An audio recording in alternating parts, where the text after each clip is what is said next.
Oke.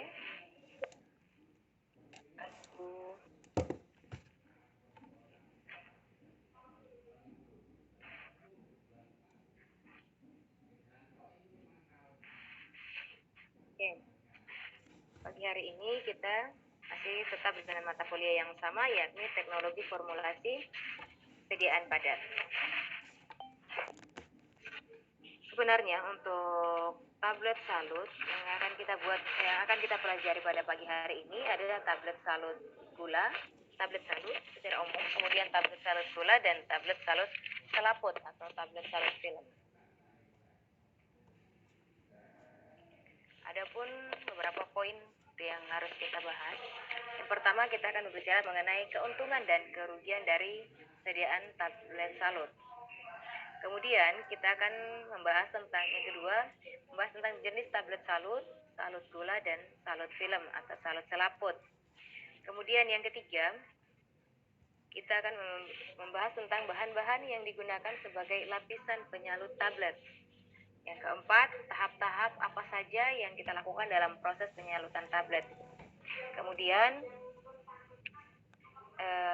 yang kelima, peralatan dan dalam penyalutan tablet.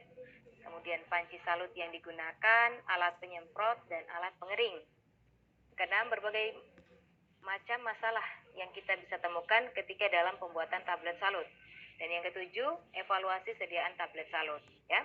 Nah, itu beberapa materi yang akan kita pelajari pada pagi hari ini. Oke, next selanjutnya. Sebelum kita melakukan penyalutan pada suatu tablet, tablet yang kita buat sebagai dasar atau tablet inti haruslah dibuat secara khusus. Karena kenapa? Tablet inti ini merupakan salah satu syarat tablet sebelum kita melakukan penyalutan. Nah, apa sih tablet inti itu? Tablet inti adalah tablet yang secara khusus untuk disalut. Kemudian kita buat dengan cara kempa cetak ya. Kemudian dalam bentuk tabung pipih atau sirkuler, di mana kedua permukaannya bisa berbentuk rata ataupun berbentuk cembung. Dan pada tablet inti ini mengandung satu jenis obat atau lebih boleh dengan zat tambahan atau tanpa zat tambahan. Ya. Jadi secara ringkasnya, tablet inti ini merupakan syarat khusus yang harus kita penuhi ketika kita mau melakukan penyalutan suatu tablet. Entah itu kita mau melakukan penyalutan tablet gula ataupun tablet salut selaput, kemudian misalkan tablet salut generik atau tablet salut kompresi. Namun pada hari ini yang akan kita bahas hanya berfokus pada tablet salut gula dan tablet salut enterik. Ya. Nah, yang kalian perlu perhatikan, kemudian pada permukaan tablet itu, baik permukaan atas ataupun bawah ketika kalian balik dari tablet itu, bisa berbentuk rata ataupun cembung. Yang dimana pada tablet yang kita buat, tablet inti ini bisa hanya mengandung satu jenis obat atau lebih. Dan bisa ada bahan tambahan ataupun tidak ada bahan tambahan yang digunakan pada tablet inti tersebut. Nah, syarat lain yang perlu kita perhatikan, yang pertama, permukaan tablet harus halus. Kenapa permukaan tablet obat yang kita buat ini harus halus? Karena ketika penyalutan, harapan kita nanti tidak ada permukaan kasar dari tablet yang kita salut, hasil akhir dari tablet yang kita salut. Kemudian, kedua, lapisan penyalut haruslah stabil dan tidak mudah retak. Karena jika lapisan penyalutnya mudah retak, maka akan menyebabkan cracking ya. Jadi tablet yang kita buat akan mudah cracking, mudah patah. Kemudian pewarnaannya harus merata, harus homogen. Jika kita menggunakan tablet salut yang berwarna selain warna putih ya. Nah, itu perlu kita perhatikan dalam hal pewarnaan. Kemudian yang keempat, kenaikan berat tablet sedikit mungkin dari berat inti. Jadi ketika kita menambahkan penyalut kepada tablet inti yang telah kita buat, harapannya kenaikan berat atau tambahan berat pada tablet tersebut jumlahnya sangat sedikit ya, jangan terlalu signifikan dari jumlah berat tablet sebelum dilakukan penyalutan. Kemudian yang kelima, zat aktif yang kita gunakan haruslah tetap stabil dan mempunyai ketersediaan hayati atau bioavailabilitas yang baik. Dan yang keenam, bentuk dan besar tablet sedemikian rupa sehingga mudah ditelan dan mempunyai ketahanan atau resistensi yang cukup. Nah, poin yang keenam perlu kita perhatikan bentuk dan besar tablet. Jadi kira-kira tablet yang kita salut ini ukurannya tidak terlalu besar, jadi sangat memudahkan kita ketika dikonsumsi oleh pasien ya, ketika ditelan. Oke, kemudian itulah beberapa cara tablet yang harus diperhatikan sebelum kita melakukan penyalutan. Selanjutnya kita akan membahas tentang keuntungan dari masing-masing tablet. Nah, yang pertama tablet salut. Tablet salut adalah suatu jenis obat minum yang memiliki semacam selaput atau membran tipis yang menyelubungi permukaannya. Jadi ini tablet salut, obatnya memiliki diselimuti oleh selaput atau membran tipis yang menyelubungi seluruh permukaan tablet tersebut. Nah, secara umum fungsi lapisan pada tablet salut ini adalah yang pertama menyembunyikan rasa yang tidak enak dari obat tersebut. Kemudian yang kedua, melindungi obat dari pembusukan karena kelembapan. Jadi ketika kita melakukan penyalutan perlu kita perhatikan juga kadar airnya. Apakah obat kita ini jika disimpan lama berpengaruh pada kelembapan atau tidak. Kemudian yang ketiga, keuntungan fungsinya yaitu untuk memisahkan bahan-bahan yang tidak sesuai dan tidak boleh dicampurkan. Dan yang keempat, membantu agar obat lebih mudah ditelan. Terkhusus untuk obat-obat yang rasanya pahit. Jadi ketika kita lakukan penyalutan, maka harapannya obat tersebut mudah ditelan. Dan rasa pahit dari obat tersebut bisa diatasi sedikit. Oke, next selanjutnya kita akan membahas tentang tablet salut gula. Bicara salut gula berarti di dalamnya ada bahan tambahan perasa berupa gula. Nah, tablet salut gula adalah tablet yang dikompresi, yang dimana diberi lapisan gula. Kemudian tablet salut gula ini bisa berwarna ataupun tidak. Tentunya lapisan dari tablet salut gula ini haruslah larut air dan cepat terurai bila ditelan. Nah, keuntungan dari tablet salut gula yang pertama melindungi obat dari udara dan kelembapan. Sebagai contoh, vitamin C yang harus berada dalam kelembapan kurang dari 40%.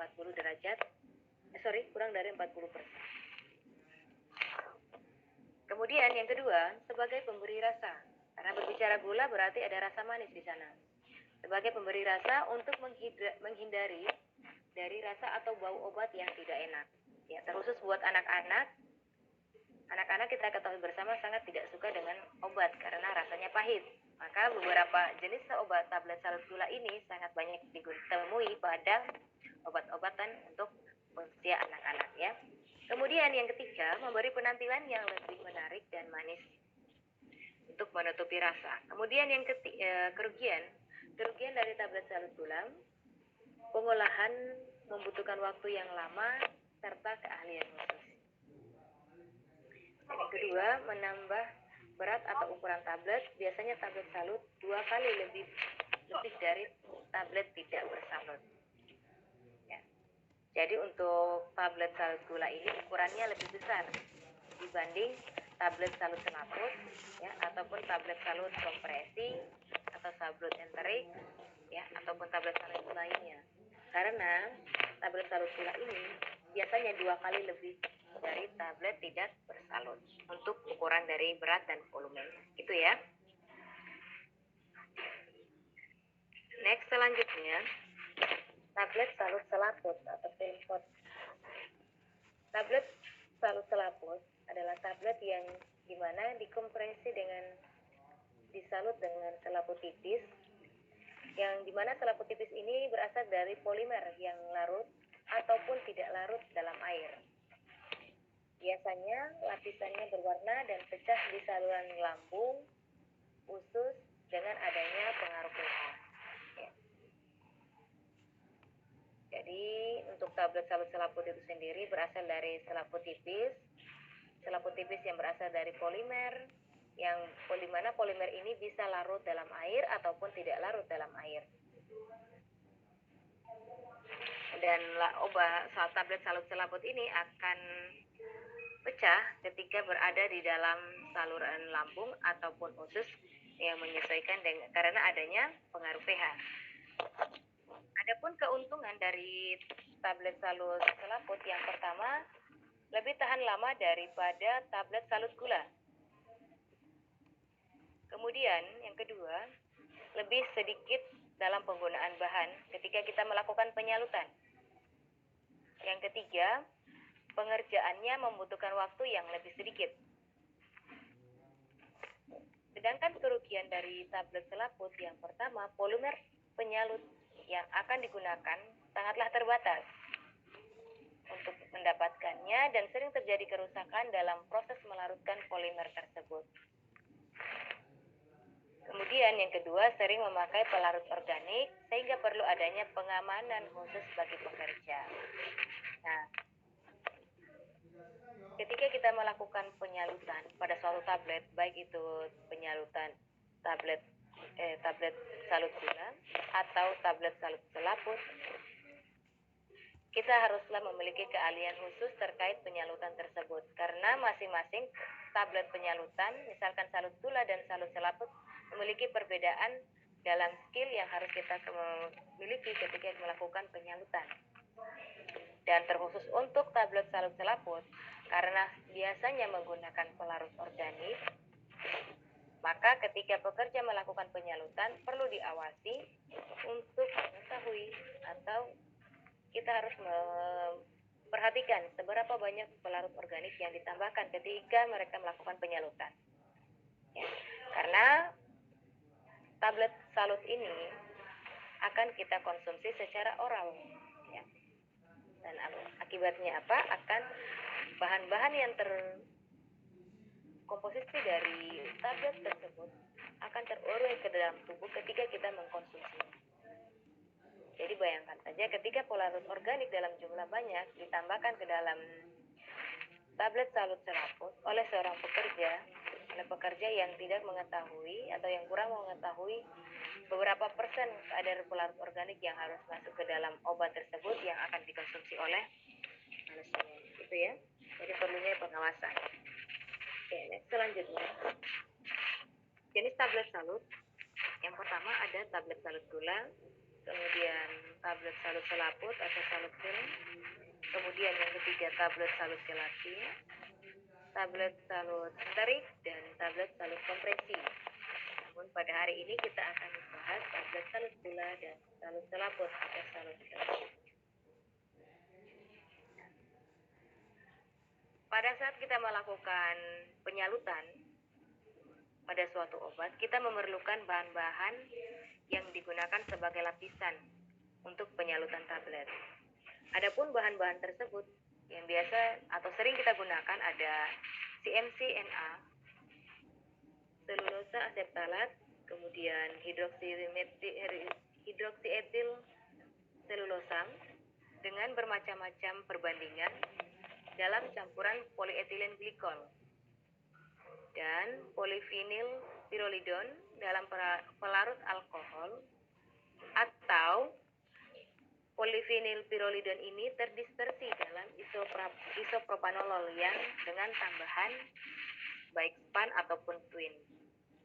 Nah, jadi ketika kalian menanti pada saat praktikum melakukan penyalutan, maka zat penyalut yang biasa kalian bisa gunakan ada CMC-NA, kemudian selulosa aseptalat, kemudian yang ketiga ada hidroksietil selulosa yang dicampur dengan polietilen glikol dengan bermacam-macam perbandingan, kemudian ada polivinil pirolidon dengan pelarut alkohol yang terdispersi dalam isopropanolol.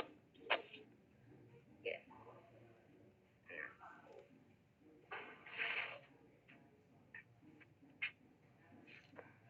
Oke. Selanjutnya tahap dalam proses penyaluran tablet. Baik tahap-tahap untuk penyaluran baik pada tablet selaput gula ataupun tablet selaput. Untuk proses penyaluran tablet selaput gula tablet salut gula terdiri dari beberapa tahap terdiri dari beberapa tahap, biasanya berlangsung beberapa jam atau bisa berlangsung dalam beberapa hari.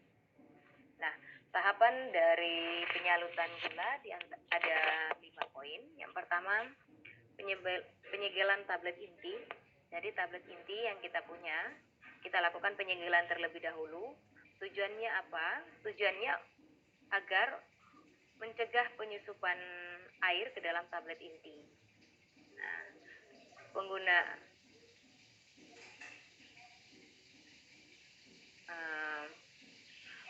larutan sel coating yang terlalu banyak akan mempengaruhi disolusi dan disintegrasi obat. Namun, penyegelan yang kurang akan menyebabkan stabilitas dari tablet inti akan terganggu, sehingga menyebabkan tablet kita menjadi pecah ataupun cracking setelah kita lakukan penyaluran. Dan kemudian yang kedua, pelapisan dasar.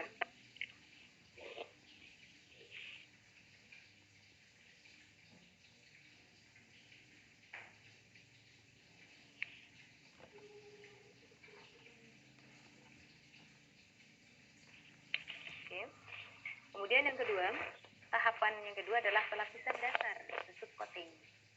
Nah, tujuan dari pelapisan dasar di sini adalah untuk membulatkan tepi dari tablet dan menutup sudut-sudut kritis pada tablet inti, serta meningkatkan berat tablet. Penyaluran gula dapat meningkat berat tabletnya sekitar 10 sampai 5 beratnya dapat meningkat sekitar 50 sampai 100%. Seperti paparan sebelumnya bahwa penyaluran gula ini akan memiliki berat bisa dua kali lebih dari berat tablet sebelum tanpa disalut. Nah, tetapi perlu kalian perhatikan variasi bobot tablet salut gula maksimal 6,5%. Jadi ketika kita melakukan penyaluran tablet gula tidak serta-merta sesuai dengan kehendak masing-masing personal. Enggak. Jadi kita harus memperhatikan, oh ternyata pada tablet salut gula ini memiliki bobot maksimal 6,5% ketika kita melakukan penyaluran. Seperti itu ya. Kemudian yang ketiga, pewarnaan. Tahapan pewarnaan tujuannya untuk menutupi dan mengisi cacat pada permukaan, di mana permukaan tablet yang bisa disebabkan oleh tahap pelapisan dasar, serta memberikan warna yang diinginkan pada tablet. Nah, jadi kalau misalkan kita ingin membuat tablet salut warnanya orange, ya udah kita tambahkan pewarnaan, kemudian kita lakukan pewarnaan, tetapi pada saat kita melakukan pewarnaan, warna yang tersebar pada tablet tersebut haruslah homogen. Jangan ada bagian tablet warnanya lebih menonjol salah satu bagian dibanding bagian yang lainnya ya. Nah, umumnya pewarnaan ini ditambahkan pada saat tablet sudah cukup halus agar hasil akhir dari tablet ini tidak berbintik-bintik dan tidak terjadi migrasi warna atau tidak terjadi perpindahan warna yang sehingga menyebabkan ada bagian yang warnanya lebih mencolok dibanding dengan bagian yang lainnya. Karena ketika kita melakukan pewarnaan atau coloring pada suatu tablet, maka harapan kita warna yang ada pada tablet akan tersebar secara merata. Kemudian tahap yang keempat adalah penghalusan atau smoothing. Tujuan dari penghalusan adalah untuk mengikis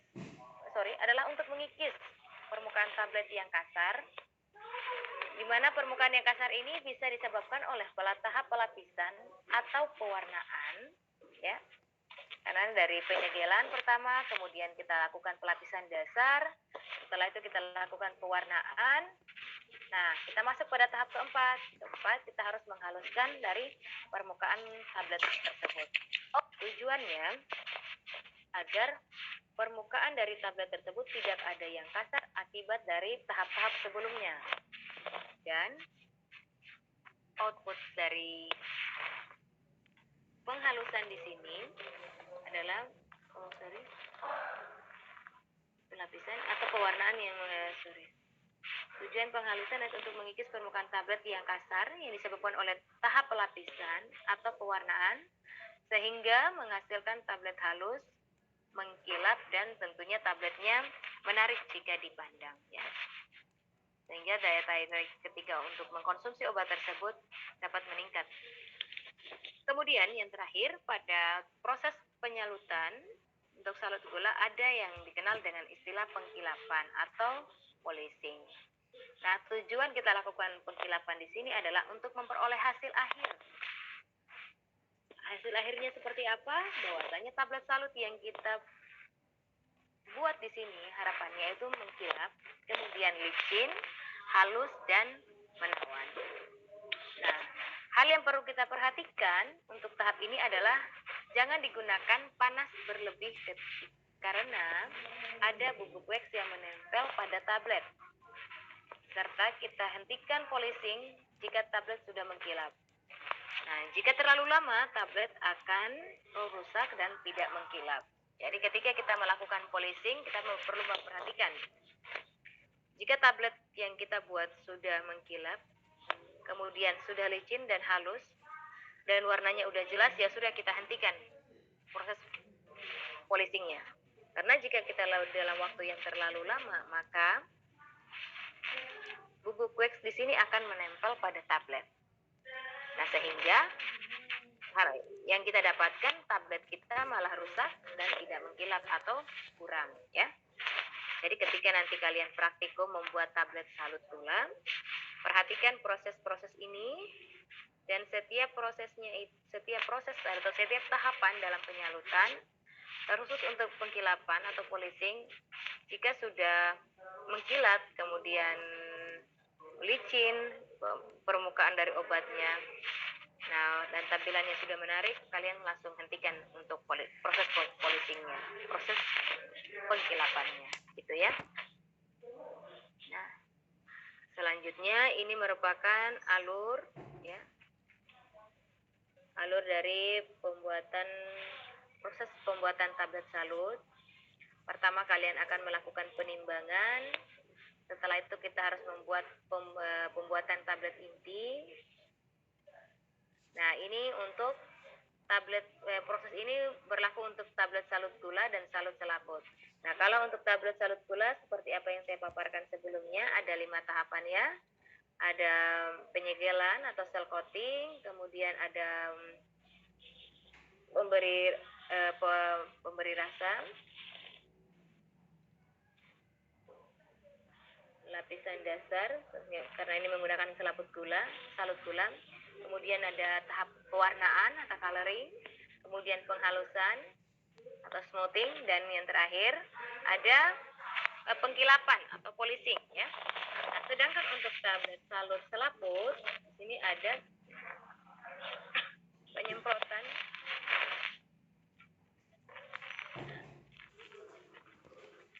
Nah, pada salut selaput yang kalian perlu perhatikan, cek keseragaman kadarnya. Kalian cek keseragaman bobotnya, kerapuhannya, waktu hancur, dan disolusi, ya. Nah, ketika nanti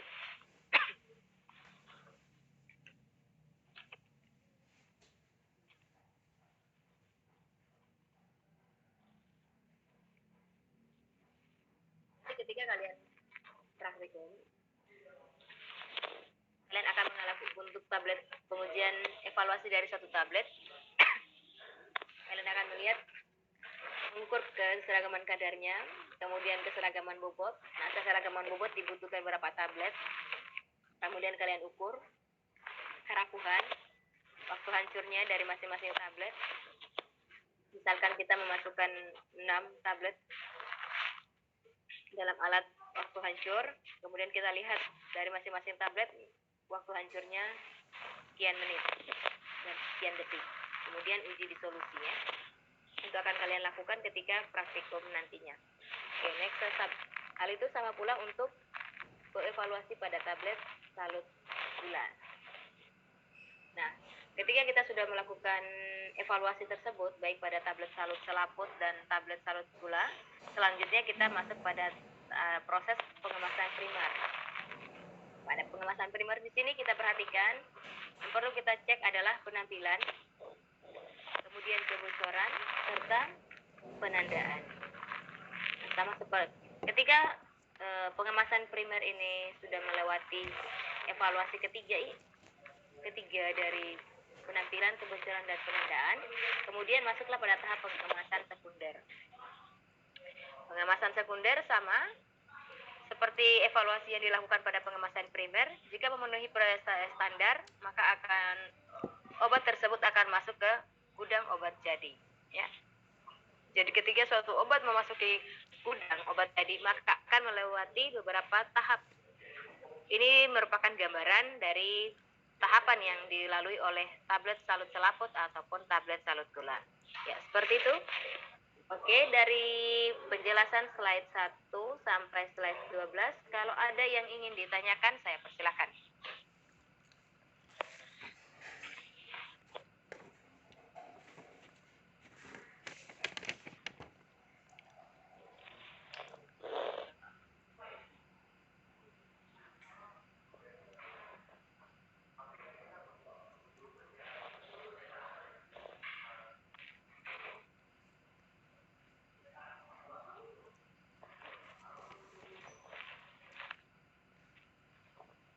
Oke, next ya.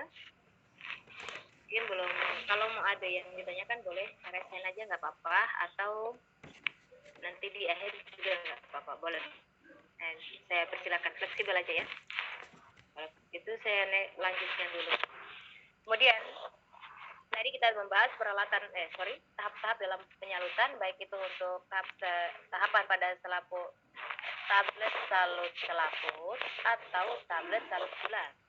Nah, selanjutnya kita akan masuk pada peralatan dalam penyalutan tablet. Jadi ketika kita melakukan penyalutan tablet, ada berbagai jenis alat yang akan kita gunakan. Nah, jenis untuk alatnya di sini jenisnya cukup banyak, dan dari alat yang klasik sampai yang modern. Pengembangan alat ada pada kontrol otomatis selama proses,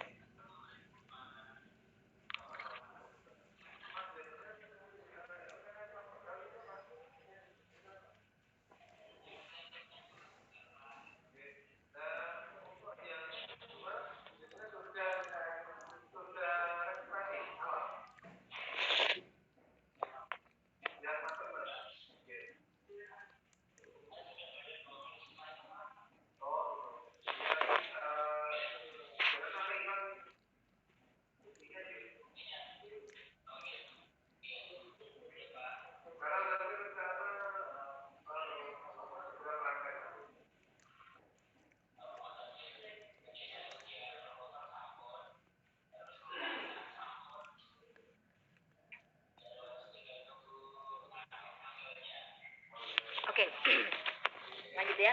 Untuk pengembangan alat ada beberapa hal yang perlu kita perhatikan. Pertama, kontrol otomatis selama proses. Yang kedua, peningkatan kuantitas tablet yang dapat diproses. Dan yang ketiga, sistem pengeringan. Sistem pengeringan di sini kita perlu perhatikan kontrol debu dan solvent atau pelarut. Ya. Nah, tujuan pengembangan alat yang pertama untuk mendapatkan hasil yang konsisten.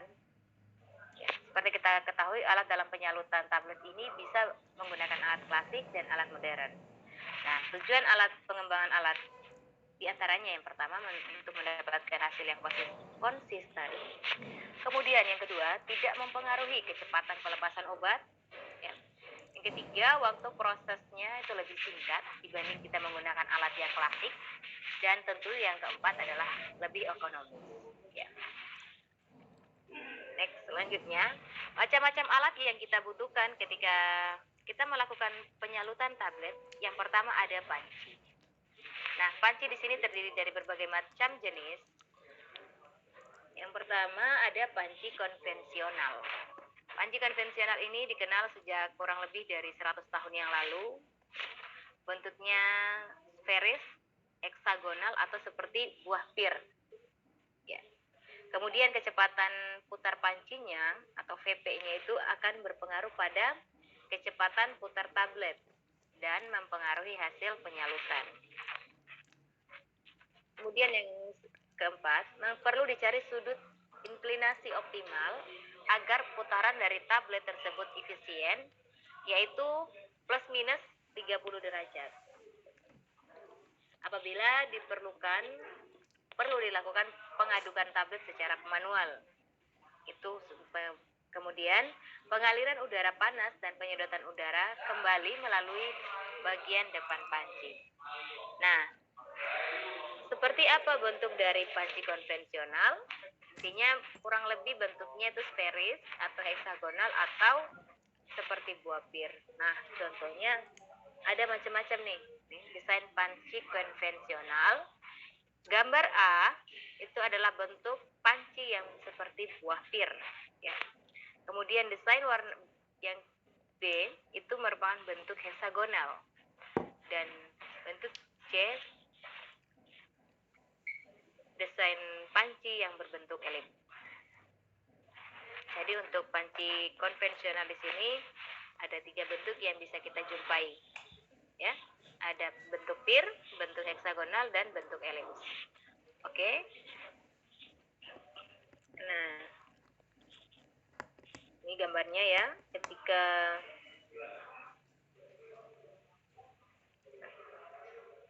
Nah, gambar selanjutnya, pada gambar ini perlu kalian perhatikan, ya. Ini adalah panci penyalut, ya. Ini panci penyalut. Ini adalah lubang dari panci penyalutnya. Nah, garis putus-putus yang berada di dalam panci di sini menggambarkan skema gerakan tablet selama proses penyalutan dalam panci penyalut. Ya, ini tablet kita kan? Tablet kita memasuki pada zona pertama, kemudian memutar, masuk pada daerah zona kedua, masuk pada zona selanjutnya zona ketiga, ya. Nah, seperti itu untuk skema gerakan tablet ketika dalam panci penyalutan.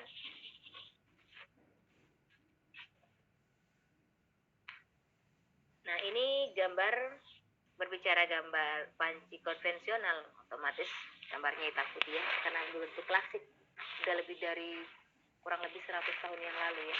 Jadi gambar ini menunjukkan satu unit lengkap panci penyalut konvensional yang digunakan dalam industri. Nah, program proses penyalutan dapat disusun secara otomatis. Ini ada programnya juga nih untuk panci konvensional, tapi kita bisa susun secara otomatis. Berbeda dengan saat ini, kita bisa menggunakan panci modern, ya, ketika melakukan penyalutan. Nah, tadi panci konvensional, ya. Kemudian ada yang kedua, bentuk panci yang kedua ada panci yang dimana belakangnya terbuka, berbentuk seperti kue donat yang berlubang di bagian muka dan belakang. Gambaran pancinya seperti itu. Kemudian pancinya diletakkan di atas batang yang berputar. Ada penyedot udara yang biasa diletakkan pada di bagian lubang belakang sehingga terjadi aliran udara dari depan ke belakang sehingga lebih efisien. Kemudian tidak ada daerah mati karena tetap berputar tuh, ya kan, dari depan dan belakang. Kemudian panci belakang terbuka ini mudah untuk penyalutan inti yang berbentuk segitiga atau segi banyak lainnya. Seperti itu, ya. Next. Nah, ini merupakan panci penyalut terbuka di bagian belakangnya, ya. Di sini terlihat gambar ini jika kalian lihat dari depan. Ini tadi ada pemutar, ya. Jadi ada lubang di sini seperti kue donat ya, bolongan depan dan belakang. Kemudian di tengah itu ada pemutarnya nih, yang ini nih, untuk menentukan kecepatan ketika kita melakukan penyalutan. Jadi kecepatannya berpengaruh pada bagian tengah ini. Yang jika semakin cepat kita putar, maka akan semakin cepat proses penyalutannya ya. Next, selanjutnya yang ketiga ada panci diperforasi. Dimana panci diperforasi ini bisa kalian lihat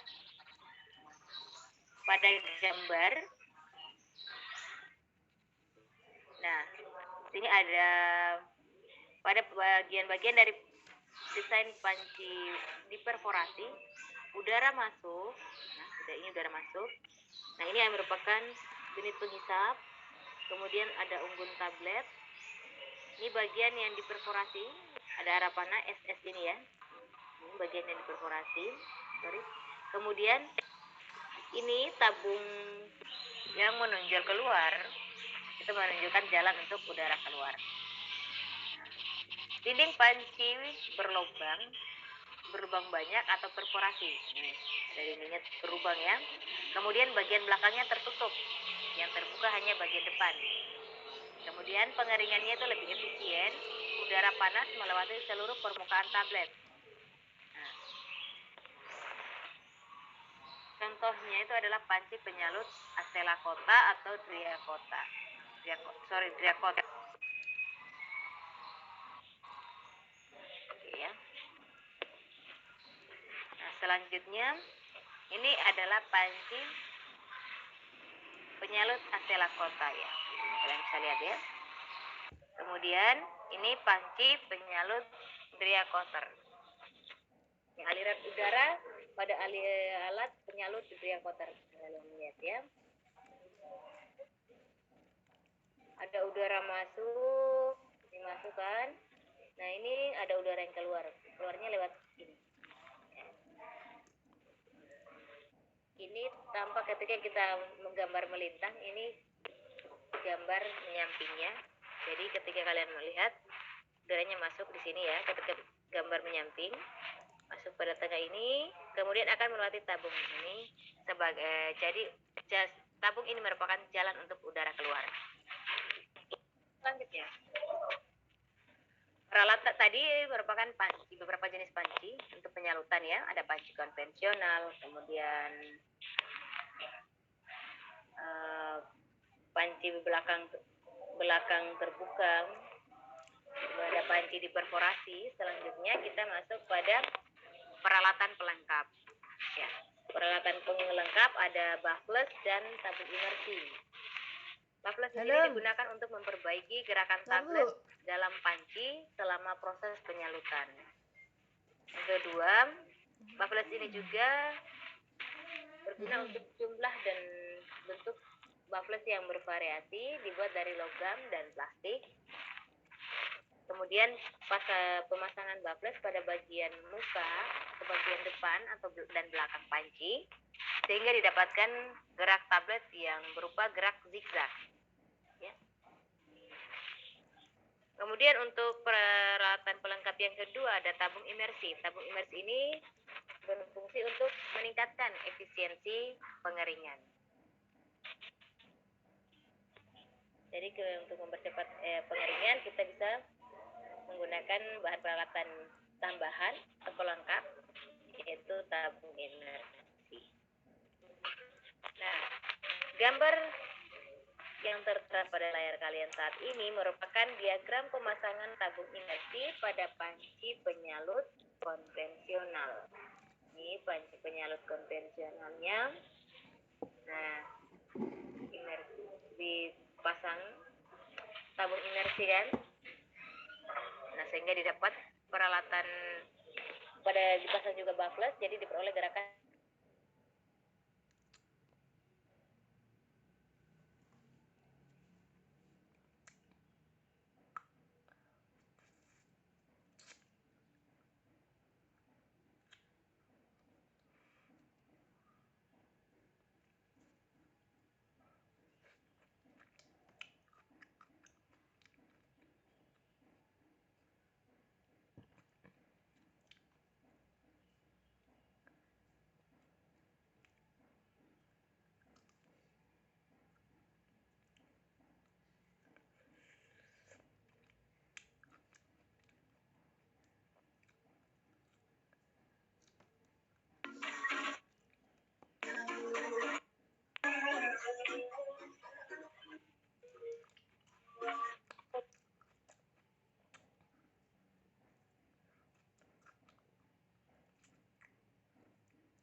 Enggak, pagi ini.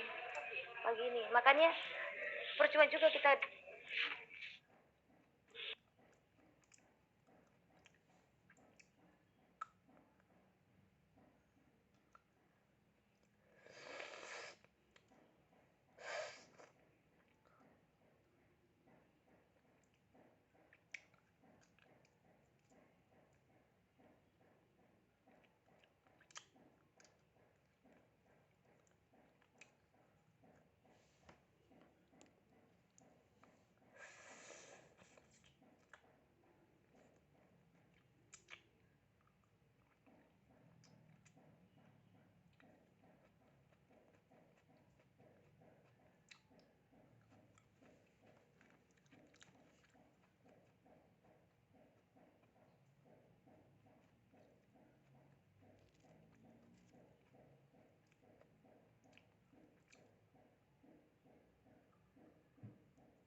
Ya. Aduh, mau tembak. Beli kalender.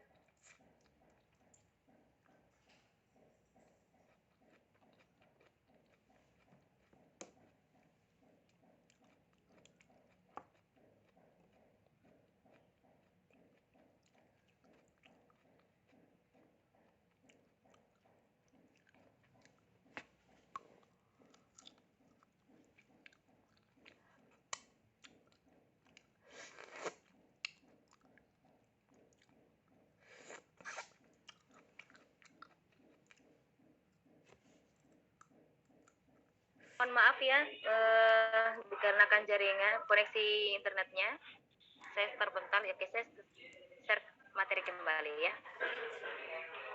Oke, mana tadi? Oke. Nah, kita lanjut ya. Ini merupakan gambar dari diagram kerja tabung imersi ya. Jadi ini ada beberapa bagian dari tabung imersi. Nah, yang paling atas itu adalah cairan ya. Kemudian udara tekanan berlebih.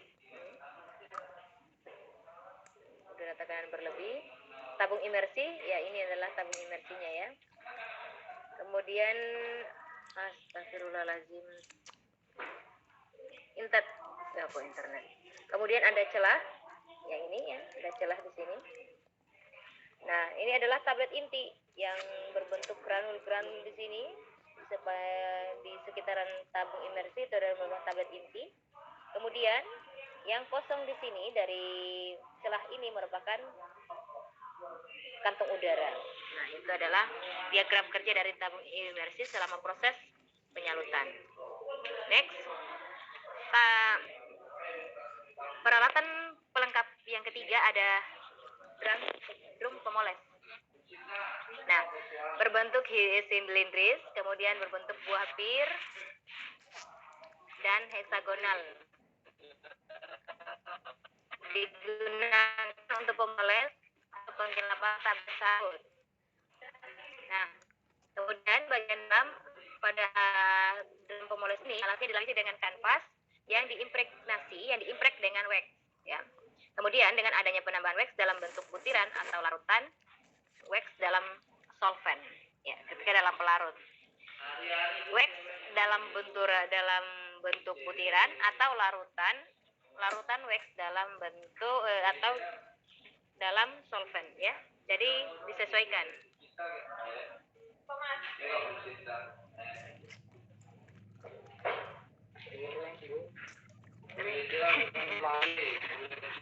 Buat ini di masa-masa sampai Pak Tony ya. Makasih Mas Bayu. Ada.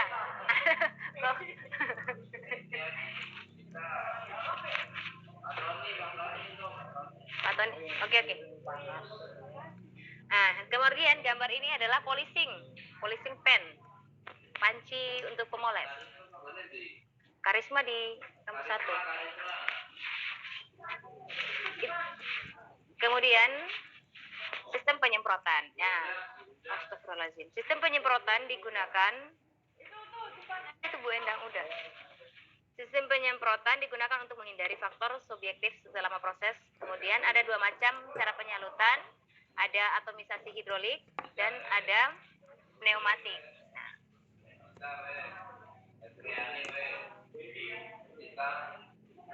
Next, selanjutnya. Untuk penjelasan dari yang pertama airless atomization terdiri dari sistem pengisap udara yang akan menekan larutan penyalut.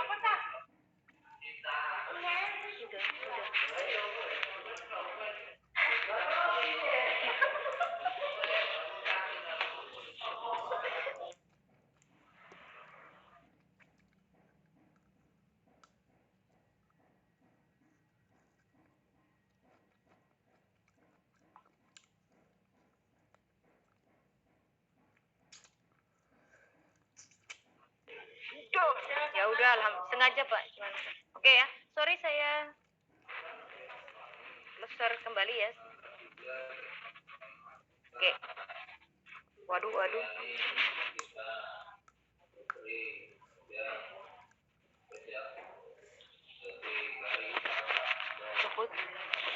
Aku sudah hitam lagi.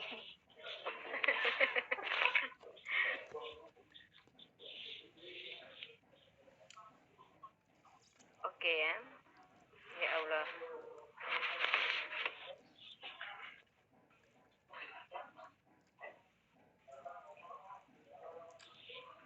Gimana nih?